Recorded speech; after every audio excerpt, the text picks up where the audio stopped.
يا رسول الله وقدوتنا لن ندع.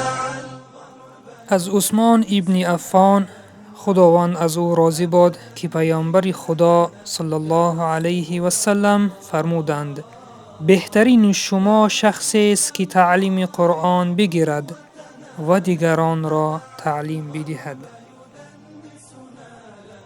در حدیث دیگر پیامبر اکرم صلی الله علیه و سلم می فرمایند: کسی که یک آیت قرآن را گوش می کند 2 برابر ثواب می گیرد و کسی که قرآن را می خواند در روز قیامت بر او نور داده می شود.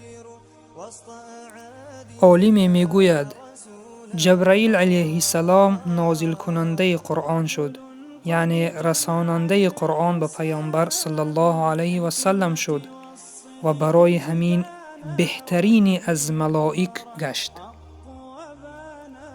قرآن به محمد صلی الله علیه و سلم نازل شد و او بهترین و سید اولین و آخرین شد. قرآن بر امت محمد صلی الله علیه و سلم نازل شد و این امت یکی از بهترین امتان شد.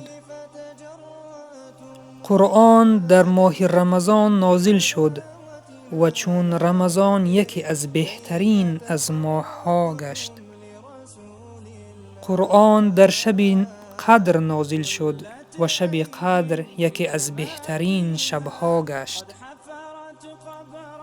قسم به الله که نیست معبود مگر او، اگر قرآن در دل تو پیدا شود تو بهترینی از مردم می شوی. ای برادر و خواهری عزیزم، آیا نمی خواهی از بهترین انسان ها شوی؟ آیا نمی خواهی که خداوند با تو صحبت کند؟ آیا نمی خواهی که خداوند سخن تو را گوش کند؟ اگر بخواهی پس قرآن بخوان.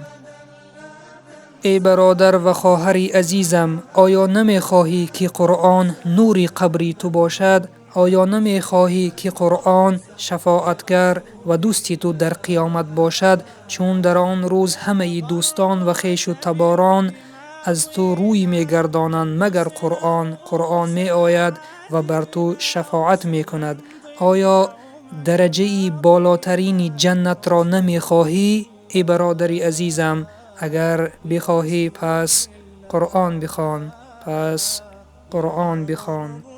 يسطعكم نور قد أشرق فوق روابينا، لن يبقى الإسلام سجينا